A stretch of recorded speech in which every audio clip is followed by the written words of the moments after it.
Hello and welcome to Chapter 9.3 from Stevens' Introduction to Statistics, the Think and Do book. In this chapter, we're going to test for a difference in two proportions, right? And here we will look at the difference between two population proportions, right? The process is very much like that for one population, where we're doing tests about proportions on one population. Unfortunately, the formula for the test statistic is much more complicated. But again, I'll be able to help you out with that by giving you some of the values along the way. So I'm going to convert to full screen mode. Hypothesis test for two proportions. So we're just going to jump right into it. Here's our test statistic. It is a z-score, so we're going to be using the z-table for these tests, right?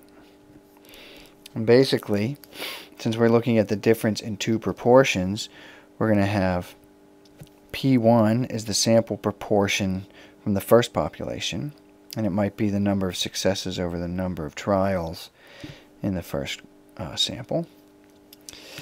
And P2 is the sample proportion from the second group, right? P2. From the second population, and that might be written as the number of successes from the second sample over the number of trials in the second sample. Okay, so there we go. We have our two sample proportions. We're going to first calculate their difference, and then we have delta P, which is the difference in the population proportions assumed in the null hypothesis, right? And the standard error, which will be calculated for you, has a fairly nasty formula, and this should not be done really without software, but I will be giving you the standard error so that you don't have to do it, because this is pretty grueling. So that's what this is. This denominator down here, the SC, is the standard error, and it comes from this formula where P hat is sort of the overall proportion of successes in the two samples combined. Q hat is 1 minus that, and it's pretty tricky. You have to write everything in terms of successes and trials in order to get my variables P hat and Q hat. Okay, so here's the process. Determine the null and alternate hypotheses. Remember, this process it's been the same now for many chapters. We have to first start off by determining the null and alternate hypotheses, and that starts by figuring out what the claim is. But the null hypothesis will say the proportion, the population proportions, P1 and P2, the difference in those population proportions is equal to some value that is stated in the claim. All right, and again, delta P, because this is a difference in proportions, that has to be a number between 0 and 1. All right. And then the alternate hypothesis, which depends on the claim and the null, you get a right-tail test, left-tail test, and a two-tail test. Right? Then you calculate the test statistic according to the formula above, determine whether or not you reject or fail to reject the null hypothesis. But this time we're using the z-tables, right? And so because we're using the z-tables, because this is a z-score, we as table users can actually do either method. So we determine the critical values, and then the rejection regions. We reject the null hypothesis if the test statistic lies in the rejection region, and we can also get the p-value from the z-table. And we reject the null hypothesis if the p-value is smaller than alpha. Again, alpha here is the significance level. Right. Then, as always, we finish off with an understandable statement about the original claim. So in doing these calculations, you want to round to 3 significant digits in the very end. But basically, along the way, you have all these preliminary calculations. And fortunately for you, I'll be giving you the standard error with a lot of decimals. And I add a lot of extra decimals in there just so we don't get any rounding error in the process of calculating our test statistic. Right? Okay. But when you get the final z-score, because the z-table only goes to 2 places, you want to round the final z-score to 2 places. And keep as many of the decimal places along for the ride as you can. Okay, so here's an example. We have the comparison of cold remedy versus nothing. So a cold remedy was tested for its efficacy in a sample of 150 people who took the remedy upon getting a cold. 117, 78%, had no symptoms 1 week later. Right? In a sample of 125 people who took no action, did not take the cold remedy upon getting the cold, 60 or 48% had no symptoms 1 week later. And this table will summarize the information. And I give you the standard error because that is a brutal thing to calculate on your own with a calculator. So here's our group. We have the remedy group. The number who were symptom-free, 117, total number of the group, 150. So the sample proportion, p hat, is just 117 over 150. So that's the 0.78. That's the 78%. And then there's the group that did nothing. 60 of them were symptom-free 1 week later, out of a total of 125. And so when you take x over n, 125, sorry, not 125 over 60, it's 60 over 125. And that gives you the 0.48. And again, I give you the standard error here, written to lots of decimal places to maintain some accuracy here. Okay, so here's the test. Test the claim that the proportion of all remedy users, not just the ones in the test, who were symptom-free after 1 week is more than 20 percentage points greater than non-users. Right, because you look at the difference, the sample difference is 30, right? Or 30%. The sample difference is 30% difference. 30 percentage points, or 0.3. Right? So basically I'm saying, well, if the sample is 0.3, if the difference in the sample's proportions is 0.3, I'm guessing that from the population, I should be able to get a 0.2 difference, right? And we'll test this claim at the 0.05 significance level. Okay, so P1 will be the proportion of those remedy users who are symptom-free. So P1 will be this, but from the population. So I don't know what that is. I know P hat sub 1 is going to be 0.78. And P2 will be the group that did nothing. Will be the proportion from the group that did nothing. We are testing the claim that P1, the proportion of all remedy users, is more than 0.2 higher than the proportion of non-remedy users. All right? So now if I subtract P2 from both sides, I get P1 minus P2 is greater than 0.2. So that's my claim. P1, I'm basically saying that the population proportion from this group minus the population proportion from this group is going to be greater than 0.2. The sample proportion difference is 0.3, so I'm figuring I stand a good chance at 0.2 with the population. Okay, so the null hypothesis gets the equal to sign, as it always does, and the alternate supports the claim. And this is a right-tailed test because of this greater than sign in the alternate hypothesis. So we're going to use equation 9.4 for the test statistic. That's this equation right here.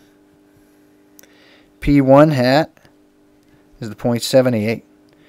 P2 hat, the sample proportion from the second sample, it's 0.48.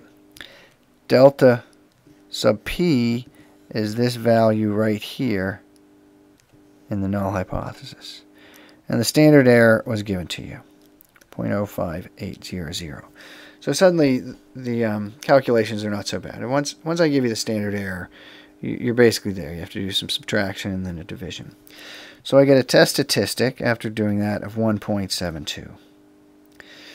Okay, so now we have to decide whether or not we reject or fail to reject the null hypothesis. So looking at the critical value method, I'm going to put 0.05 into a right tail. And remember, this is a z test statistic. So I have to go back to my z table. But I'm set because 0.05 is one of my popular values. Right-tailed test, 1.645 is my critical value. So that's 1.645. Let me scroll back here. That's critical value, 1.645. And if you compare the test statistic, that is to the right of my critical value. And if I was to draw the distribution, my critical value here is 1.645. My rejection region is everything to the right of that. And my test statistic is certainly in the rejection region, right? It's to the right of 1.645. So you reject the null hypothesis. You can also get the p-value of the test statistic. And the way you do that is you take the test statistic underneath a z-curve, normal distribution. That's 1.72. And this area represents the probability of getting a z-value more extreme in a right-tailed sense. So when I look up 1.72 in the z-table, 1.72, let me see if I can get 1.7 and then 2. So 0.9573, but that is not the p-value. That is 0.9573. That's this area here to the left. The area to the right is 1 minus that. So 0.0427, which is 1 minus 0.9573. And that is smaller than alpha, because in this case alpha is 0.05, right? That's the significance level. So either way, the p-value is smaller than alpha, or the test statistic is in the rejection region. We reject the null hypothesis. That's good. It means we get to support our claim. The data supports the claim that the proportion of all remedy users who are symptom-free 1 week after 1 week is more than 20 percentage points greater than the non-users. Specifically, the remedy certainly seems better than no treatment, right? You get a bump of 20 percentage points by using this remedy, right? Can we support this claim at the 0.01 significance level? The answer is no, specifically because if you look at the p-value, right, the p-value is not going to change. It's 0.0427. So at the 0.01 significance level, my p-value is now larger than the significance level. Right, so you fail to reject the null hypothesis. Also, if you go back to the z-table, you get a critical value of 2.33, and now the test statistic, 1.72, is not in the rejection region. Right, so we fail to reject the null hypothesis, and the data would not support our claim, or there would not be enough data to support our claim. All right. Okay, now we come to your turn, cold remedy versus placebo, and this is really how clinical trials take place. There should be a placebo group, not just a non-user group. So we go through the same process, only now we have a remedy group. They were symptom-free. There was 117 of them symptom-free out of 150 1 week later. For the placebo group, now there were 90 of them symptom-free after 1 week out of 120. So the p-hats are a lot closer, 0.78 compared to 0.75. And I give you the standard error so that you don't torture yourself trying to calculate that with the calculator. So test the claim that the proportion of all remedy users who are symptom-free after 1 week is greater than the proportion for placebo users. Right, and I mean that from the population perspective, because obviously it's true from the sample. We'll test this claim at the 0.05 significance level. So here, P1 will be the proportion of all remedy users who are symptom-free after 1 week. It corresponds to this, which is P1 hat. And P2 is going to be the proportion of all placebo users who are symptom-free after 1 week. And that corresponds to the P2 hat.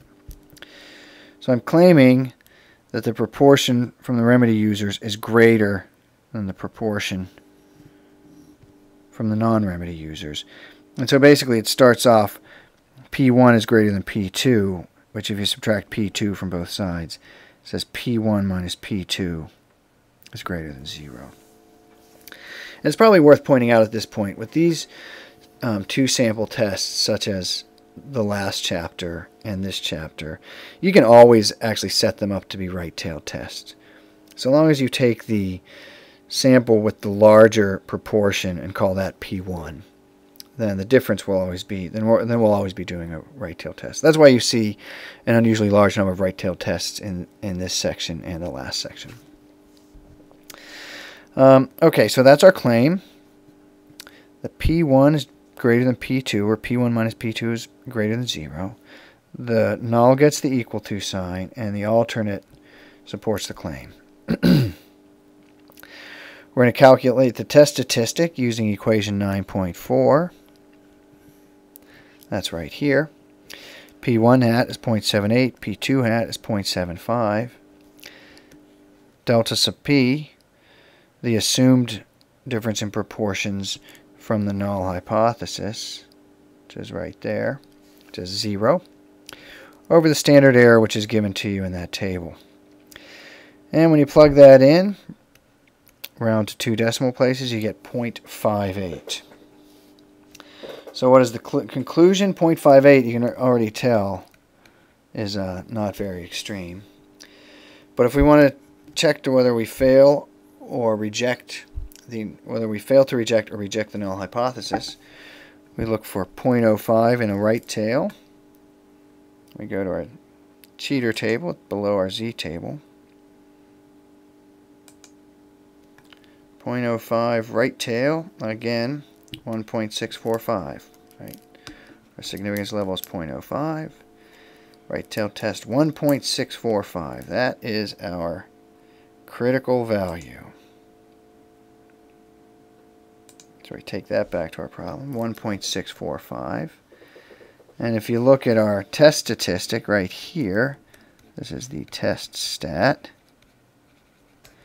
Again, I didn't draw the distribution, but if I did, it's a z-score now, I would have 1.645 here. That's the critical region, or the critical value, making the rejection region everything to the right. But my test statistic is not in the rejection region, so I failed to reject the null hypothesis. It's easy enough to get the p-value from the z-table as well. You just take your test statistic, which was, what was that? 0.58. It's 0.58. And this area here is the p-value. It's the probability of getting a z-score bigger than our test statistic. What am I? Z. Come on. Z. Okay. So getting that from the... I can't seem to get that right through the middle. So there's the axis. And it is a Z. Okay. So regardless of my inability to make a Z that looks appropriate, we'll go to our Z table. And what was it again? Now I forgot. It was 0.58, so it's not a very extreme value. 0.58, so we go 0.58, and I'm down here 0.7190. But that's not quite the p-value, because we have to subtract it from 1. Things are going a little slow here. So we get 0.7190, but that's this area here. So we subtract it from 1 and get a p-value, which is 0.281. And that's certainly larger than alpha, which is 0.05. Right? So by either method, we fail to reject the null hypothesis, so we can't support our claim. We say at the 0.05 significance level, there is not enough data to support the claim that a greater percentage of remedy users will be symptom-free 1 week after 1 week than placebo users. In other words, the remedy is not significantly better than the placebo. It was better, significantly better than than nothing, but it couldn't beat the placebo. Right? That's why they do placebo tests in clinical trials. Okay, so I want to look at another significance test on population data. Right? So from the last chapter, 9.2, I discussed a significance test, which is what we do if we have population data. Right? There's no real sample, but we take our population data, treat it like a sample, and look for a significant difference. And again, a significant difference is one that is unlikely to be a result of random variation. And it is identical to previous tests, only we have population data and we treat it like sample data. Right? And there are some small phrasing differences as well. But here's our example. We look at rainy weekends. Right? In the summer of 2012 at Acadia National Park, it rained on a greater proportion of weekend days than on weekdays. Here we test whether or not the proportion of rainy weekend days was significantly greater than weekdays. In other words, saying, was there a significant difference? Was it more than just random variation that caused these weekend days to be rainier? And so the table will give us the summarized information. So of all the days in the summer of 2012 at Acadia National Park, for weekends there were 19 rainy days out of 36 weekend days. And that sample proportion is 0.52778, carrying some extra decimals so that nothing gets lost in the calculations. For weekdays, there were more rainy days, but of course there were more days. Total, 85. So the sample proportion of rainy weekdays is 0.34118. So for weekends, we're looking at about 53% of the days were rainy, and the weekdays we're looking at about 34%. And again, this is population data. We have the data from every day that summer. So we're not saying, did it rain on a greater number of weekends days than on weekdays? We know it did. We're looking for a significant difference. Was that difference significant? Was it likely to be due by chance, or is there something significant going on? And when you first look at this, that looks like a pretty significant difference, but it's hard to tell without running the full test. So we run what is essentially a hypothesis test on this population data, but we treat it like sample data. Treat it like sample data. And that way we have a significance test. So that's really the only difference. The procedure is exactly the same. So we're going to test the claim that the proportion of rainy weekend days was significantly greater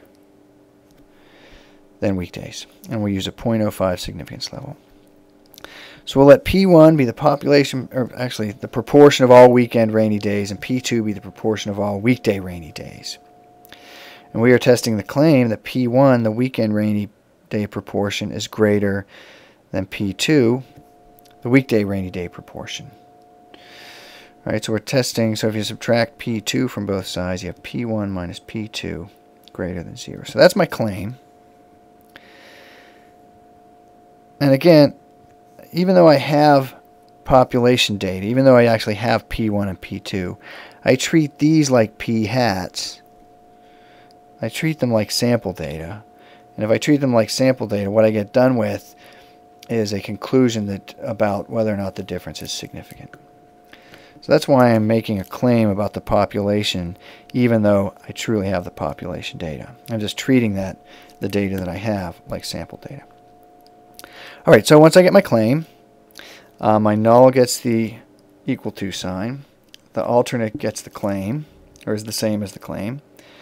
I calculate my test statistic the same way from formula 9.4. And so I have these up here, 0.52788, that's P1 hat, 0.34118, that's P2 hat. Delta sub P is the presumed difference in the null hypothesis, which is right there, and it's 0. And the standard error is given to you in the table above. So when you calculate that with a calculator, you get a test statistic of 1.92. So that's the test statistic. So now we have to determine, do we reject or fail to reject the null hypothesis? Using the critical value, 0.05 into a right tail, again gives us a critical value of 1.645. And if you look at that, this is going to be a right tail test. So the test statistic is in the rejection region. All right, because I'll have 1.645 here.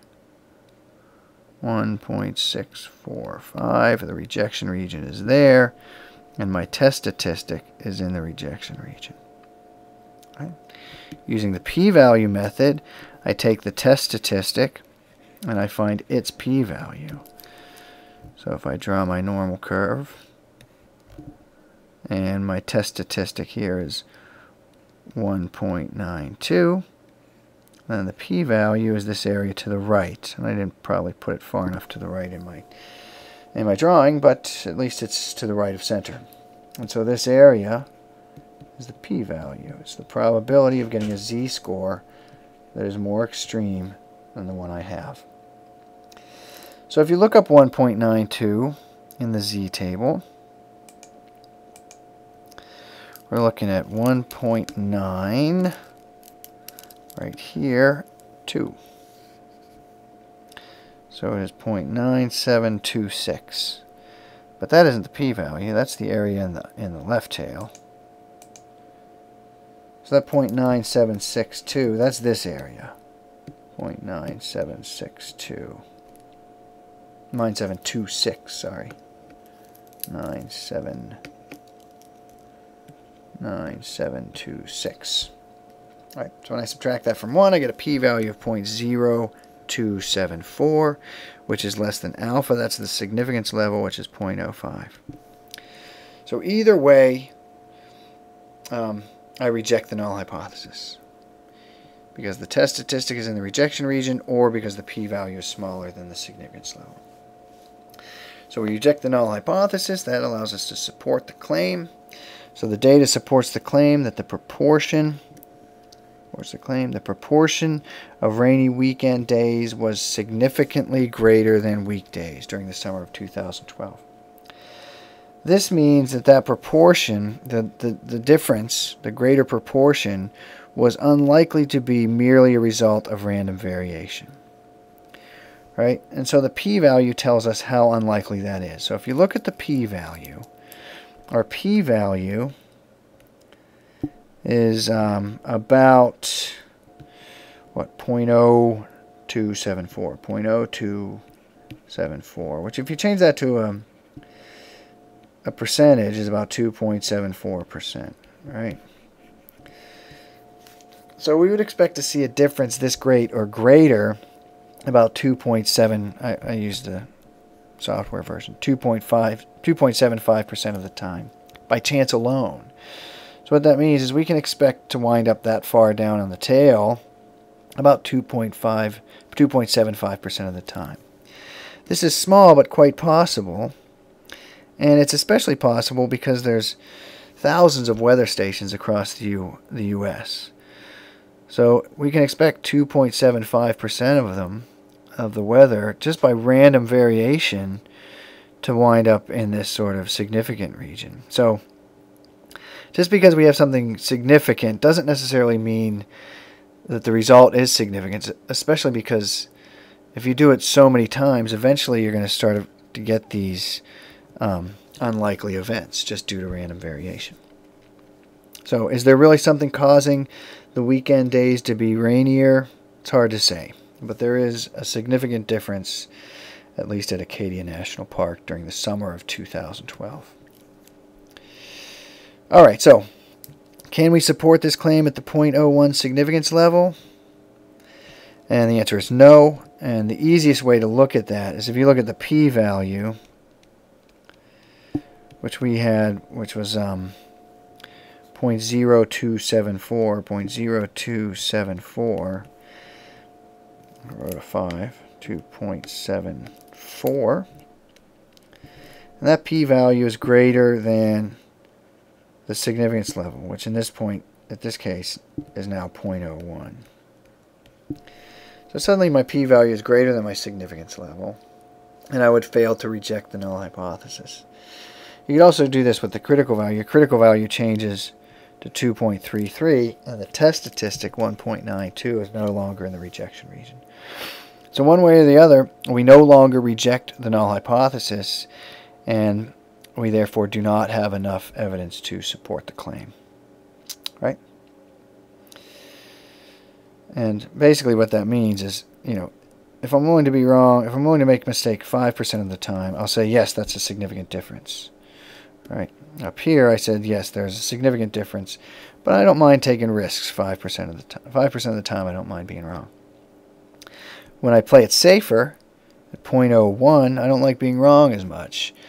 So at that point, I can no longer say the difference is significant. I say that's not enough data to convince me that that difference is significant.